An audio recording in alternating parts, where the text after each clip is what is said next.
नहीं दसो कि अक्सर असें देखिआ कि बहुत बंदा खुशहाल होंदा है, कारोबारी होंदा है, माला दौलत होंदा है, लेकिन अचानक उसदा ज़वाल आ जांदा है।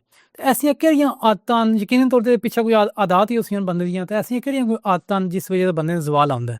तो सब अल्लाह ताला तो किसी ने पहले तो जवाल ना विखाए भी, अरूज तो बाद जवाल बड़ा मंदा तो बड़ा मुश्किल होंदा है। बाकी जो साहब ये रबी कम है वो, क्योंकि जेह्ड़े रिस्क है और जेह्ड़े मामलात नसाइशां ने इस रब दे हत्थ दे अंदर न। ठीक है, तो बाकी ये है कि इंसान नू मियाना रवि दे नाल चलना चाहिए, उतना सारा चलना चाहिए कि उसनू नाल नाल अपनी हर चीज़ की फिक्र समझ सोच रखनी चाहिए है।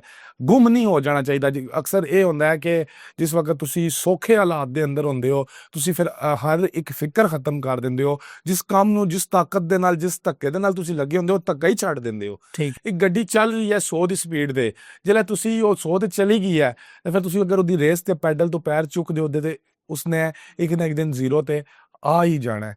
तो इसलिए वो जिहड़ी मेहनत, वो जिहड़ा फोकस और जिहड़ी डेडिकेशन होंदी है, जिहदे नाल तुसी उसदे मगड़ लगे होंदे हो, वो काम छड्ड दिंदे हो, तो वो ही ज़्यादातर बनदा है। क्योंकि ये असबाब दी दुनिया है, इहदे च असबाब पैदा होंदे न, ते इहदे नाल असबाब नाल ही तरक्की होंदी है और असबाब नाल ही नाकामी होंदी है। ठीक है।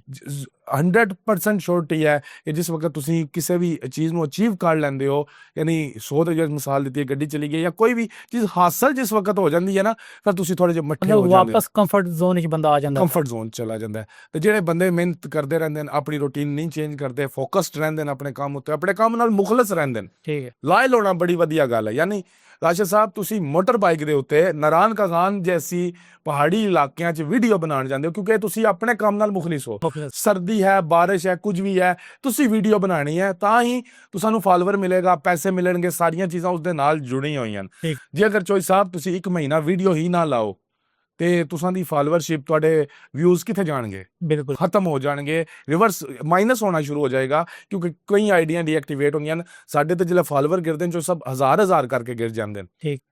वरदे न चाहे 100-100 करके ते हज़ार-हज़ार गिर जांदे न। फिर ये हर एक कारोबार दे अंदर है, जिस टाइम तुसी फोकस छड्ड दिओगे, काम छड्ड दिओगे, रिवर्स लग जाएगा।